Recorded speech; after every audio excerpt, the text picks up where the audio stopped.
Fix on Me. Hey everybody, welcome back to Fixed on Me podcast. It's your host Angel, and today I have my friend, my boy D-Trey with me. What's going on, man? What's up? How you doing? This is another podcast. It's different, right? This is a It different is. setup. He's seeing what I have going on here. It feels weird when people always want to talk to me. I'm like, yeah, we want to talk to you. I'm like, why?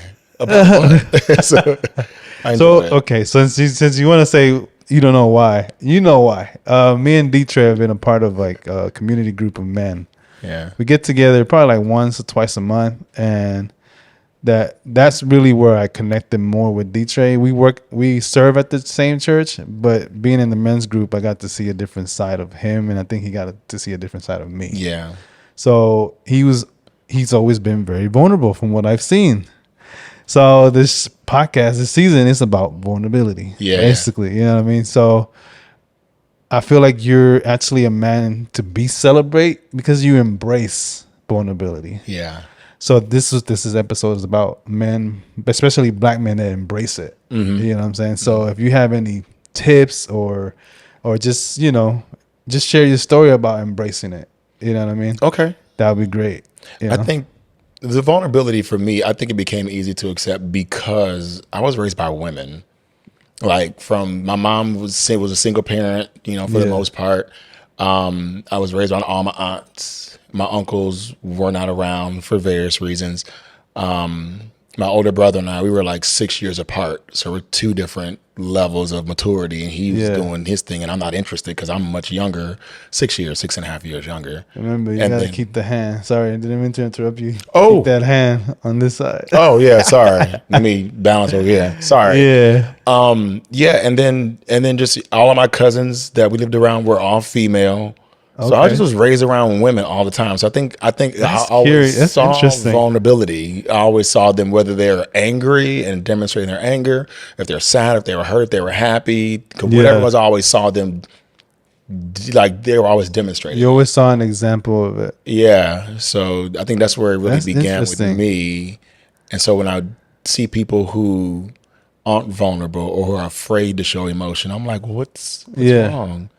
Let's talk about it. Because that's generally where it starts, a conversation. Showing them it's okay to definitely let it go. No, it's funny that you say that you were raised by mostly women, because I can relate. I grew up in I'm half Hispanic and half black, but I grew up with my Hispanic culture mostly, and I had uncles and cousins, but majority were female.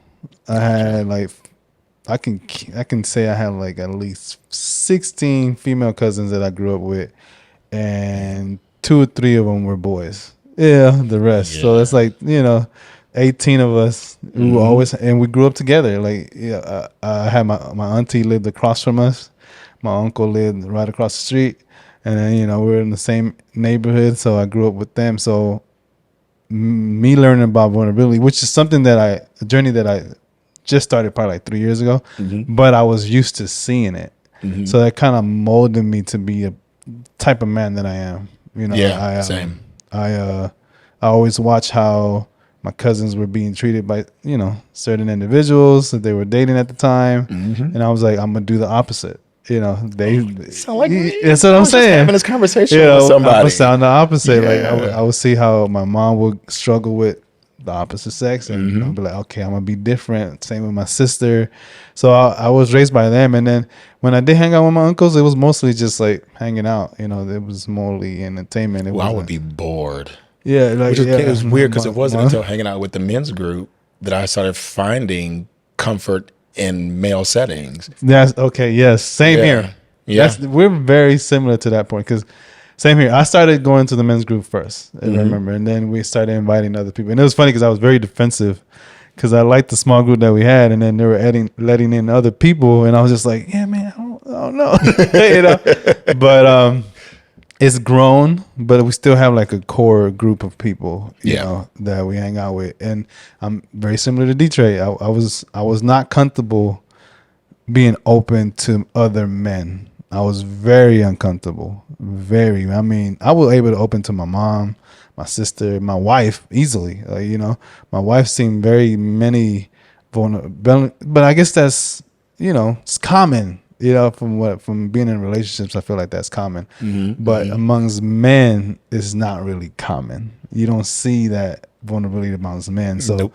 being in a group where we're able to be vulnerable, I feel like has made a big impact on how close we've gotten. You know what I'm saying? Definitely. Yeah. I mean, when you think about like, and this is just my observation because I'm not a woman, but if you see like a lot of women are very, their connections are so much more intimate Yeah.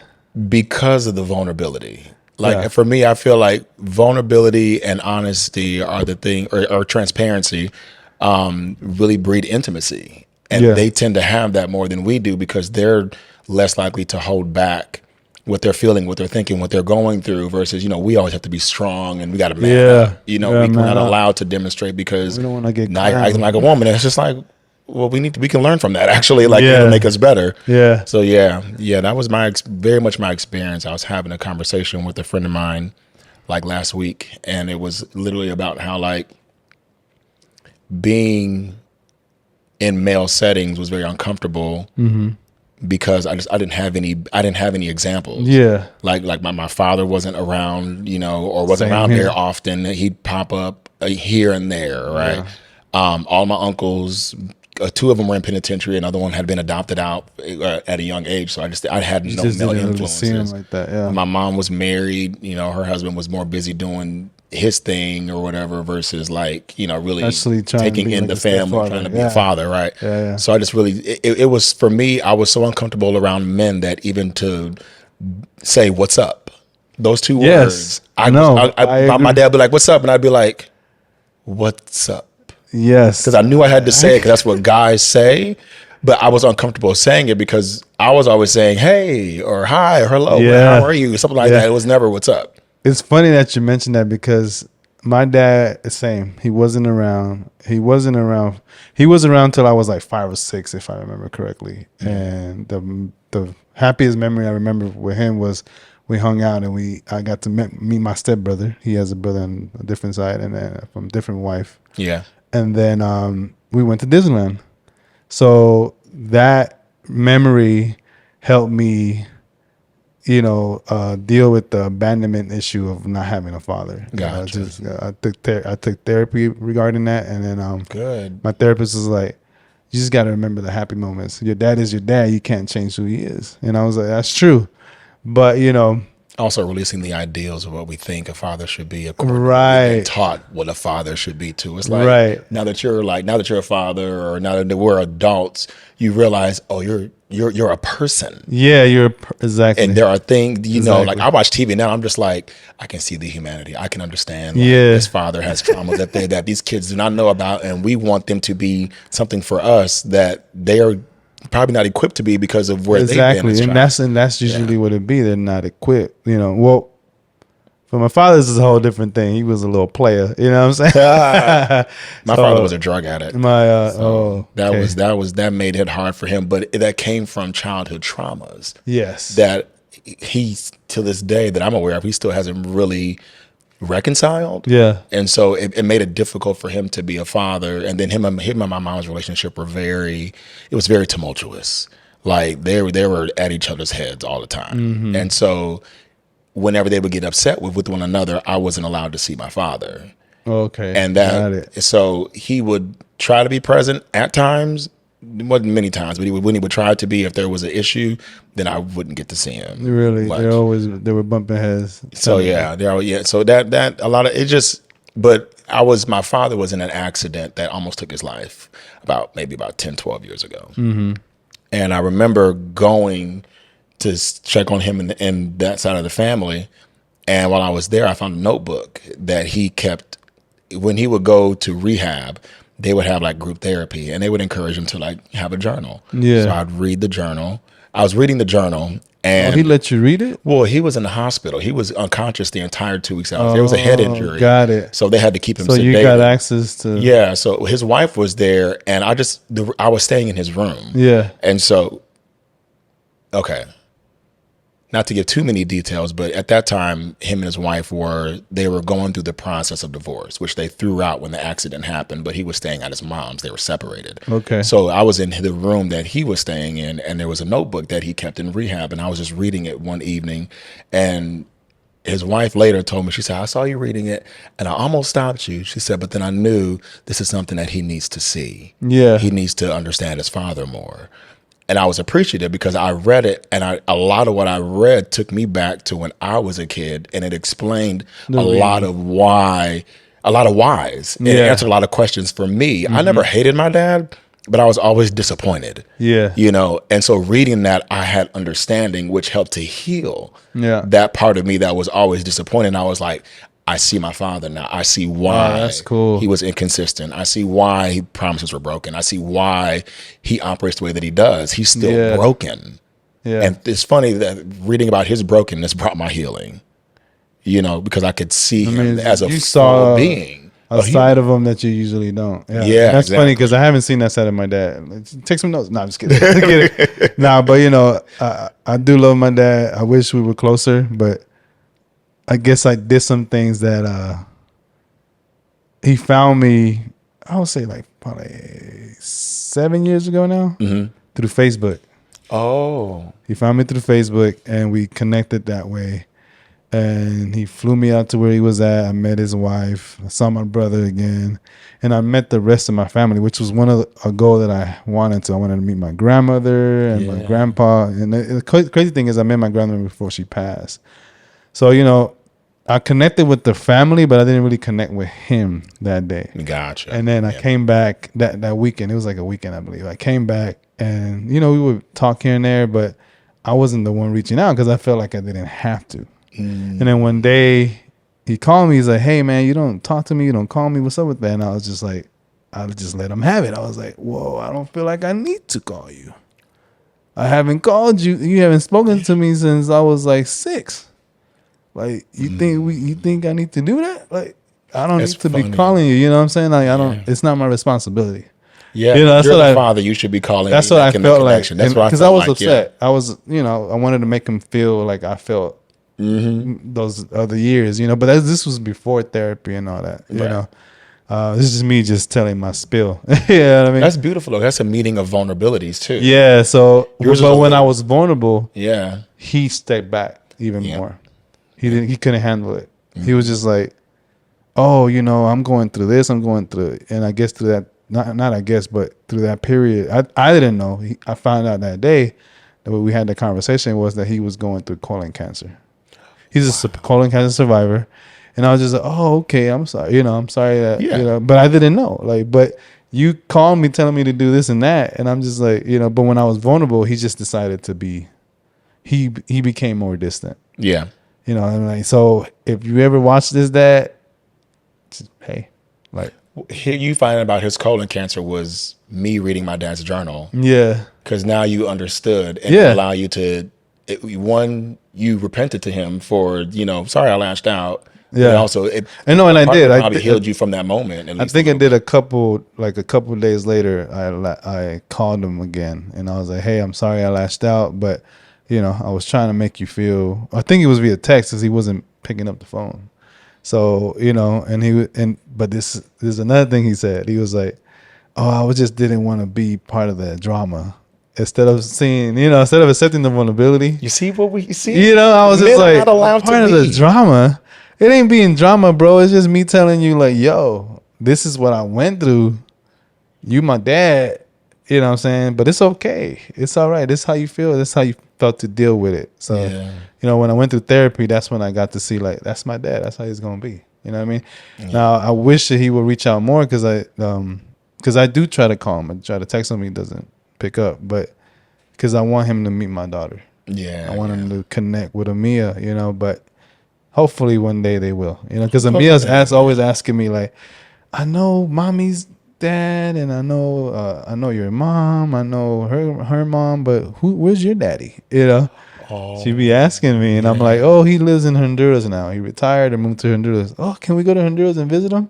I'm like, yeah, we'll do it one day, you know. So I might just pop up on you, and you might not like it, but I'm just gonna pop up Look, and show it with Amia, and then it'll be all forgiven, you know. yeah, I mean, your daughter might be The glue, she might be the glue. She might be that bridge that that brings y'all bridge, yeah, back together. Yeah, yeah. So you know, yeah. My but dad, I we were working on having a better relationship because I very much like you. It was just like you're the dad, you should be contacting yeah, me. But I remember, that was just from trauma, yeah, from the for the pain that we were going through. You know exactly. what I mean? Like, That's us being the victim because we are the victim. yeah, But I remember God showing me, He was like, you have to be the bigger person. yeah, You're going to have to take the initiative because He doesn't have the capacity to do it. And I was like, okay. So I called yeah, him and I was like, hey, I want us to have a better relationship. I do want to try to form that and have that with you. So let's work on it. So we were working on it. We call each other at least like once a week, maybe once every 10 days or whatever. And yeah, it would be yeah. them. It was very awkward because it's like I'm getting to know a stranger, like a familiar stranger. It, So it would be like 2-3 minute conversations. Agree. Okay, take care, love you, Agree. bye. Yeah. It was so weird that like even to talk to him today and still use the word dad yeah, it's is weird. very weird because I can say mom and grandma all day, but when I say dad or father, it's like it's foreign. Yeah, it So is. we're trying to form this relationship. And whenever I talk to almost anybody, like it just naturally occurs. Like I'm always like, I always find a way to kind of like be what's considered like, I guess, a developer. Yeah. How can I help you be better? You know, how can I help you be better? And however you want to be better, how can I assist with that? How can And so I serve you to be? I think that'd exactly. be more of the, because at the end of the Absolutely. day, you can try to help people, but they might not want to help themselves. So Very at least true. with serving, you giving a portion of yourself that you know it's like, okay, I'm gonna serve this person, but Yeah. I'm not.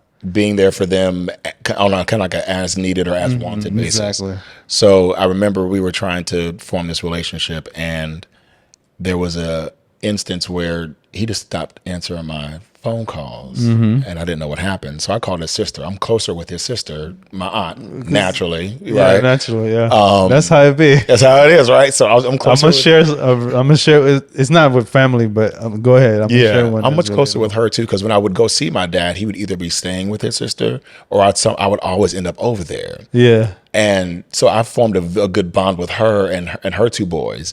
So I called her and I was like, he's not answering my calls. I said, I hate to hire you as an investigator, but can you find out what's going on and why he's not responding to my calls? Long story short, apparently I had offended him. And this has been since this accident, had no idea. But even till this day, sitting here right now, I'm like, I still don't know how. I don't know how. Because his sister was like, apparently you said some things and you used the Bible that somehow like offended him. And I was just like, That's just him being. she said he had a brain injury, so she's still being very. She still handles him gently because of that, and she wants me to do the same thing. And I told her, I said, I have no problem if I offended him. That I could, I would apologize. That's not, that we should be able to talk about it. But you don't even I know. don't know how I offended him because I haven't talked to him. And when we do talk, our conversations are generally really short, and there's not enough time for me to say anything And that he's would not even be being considered vulnerable to tell you, right? Hey, son, And he you wasn't did this. vulnerable. Exactly. So, so if you got a problem with somebody, just be open about it. Please be open. Like, Talk trust to me, the them. conversation would probably go back. Well, you know what's funny about that? One of my best friends, his name's Jason. He's going through something right now. I love him so much. I'm always trying to be there for him. But when I met him, I remember we were having trouble like clicking. And I don't know what it was. And I was vulnerable enough, and I was like, yo, man, we talked, and I was at his place too. Yeah, because his wife and my wife were getting close. And oh, yeah. Okay. I was just like, man, I don't know what it is, man, but I don't like you. Like, straight up to his face. I was like, I don't like you, man, and I can't put my finger on it. I don't know why. I don't like it. I don't like you. And then now, ever since then, we're like best friends. See, because that openness, that opening works, man. It helps when you're open and when it's hopefully it's discerned and received well, right? Yeah. Yeah, because not everybody's gonna receive it well. Not everyone will, right? But But it's a that's matter of how you even handle that too. It's yeah, like, and hopefully you can, at some point, you can have an opportunity to make it clear. Like I told yeah, my dad when I talked to him, when I finally got a hold of him, I said, listen, if I ever offend you, please call me and let me know how. I said, yeah. because if you don't tell me, I don't know and I can't make the adjustments. Right. I said, and we're supposed to be having a better relationship. This is part of that. So whenever there's a problem, please let me know. Yeah, you're right, son. I'll do better with that. Not you changing your voice though. You can tell Well, you're a voice actor. I'm telling a story. I have to That's differentiate funny. characters. That's hilarious. And I was like, okay, good. You know, now the relationship has suffered since then because you took months, even to the point I was in town. I never go to the city that he lives in ever. I just don't visit. I Yeah. don't know. It was a lifetime ago. I just don't go often. And I was in town and he actively avoided me. Yeah. And I told him, I said, you see, I was in town. I hadn't seen you since your accident. I said, you ain't seen me since before your accident because when I Yeah. was there, you weren't conscious. I said, and I don't know when I'll be back. I said, so like, yeah, I said, in the future, like, let's talk about it because if I'm in town again or if I want to fly you out to LA, like, we can make it happen. Right. So yeah, it's just, yeah, it's, I think it takes so much more with men because we've been taught to lock everything up that you have to work at Yeah. learning to be vulnerable, learning to be open, learning to be transparent. But I mean, And it's not this- with everybody because, you know, you can't do with everybody, but being able to rightly discern who's in your life, Right, knowing right, who you can right. be open with, you know, it's like, hopefully, I feel like with everyone that I meet, I always establish that with people. I attempt to Yeah. let them know, listen, you can tell me anything. I'm not going to look at you sideways, Yeah. you know, because first of all, I'm nobody's judge. Yeah. And there are things in my life that I'm not proud of, you know, and that's how I relate to people. Yeah. When I talk to people, I'll get people to share with me by sharing with them first. Yeah. To let them know I'm being open with you. Please be open with me as well. Yeah, so the discernment thing is definitely a must because, like you said, you can't be vulnerable with everybody, but when you do meet those people that you can, it helps. It changes your helps. life. Yeah, it changes your life. It helps bring healing. It builds brotherhood. You know what I'm saying? It makes the best relationships. Like my wife's always clowning me with my best friend Jason. She's always saying, "Y'all got a bromance going on." I'm like, "It's all right. Amen. I accept it." You know what I'm saying? Amen. Sometimes you gotta have the bromance. You know what I mean? And that's what I appreciate about being in a men's group. Yeah, people want that connection. You know what I'm saying? So, man, I was gonna share when you earlier in the podcast you mentioned how you couldn't even say what's up or just hi to men, right? I was the same way. So intimidated. Same way. I was the same way. I remember, I've been at one church for it's been a minute. I think 10 years, 10 plus for sure. Started as a volunteer, and I was in the audio department, volunteering in the audio, and I think I met, my wife was very social. She's socialized. She's talking to everybody, and one day I got to meet PT. This is when I had hair. I don't have hair right now. I used to have this nice fade and line up and everything. And PT was like, "Yo, man, where'd you get your haircut from?" And I just like froze. I was like, Wow, I didn't know what to say. It wasn't like I was multiple things too. It wasn't like I was starstruck on it or anything, because I knew he was like he's very loving. He's a very loving man. Very He much. embraces people. But I couldn't even say hi. You know what He's I mean? a man. He's your pastor. Yeah. He's. I'm gonna go and put this out there. He's rich.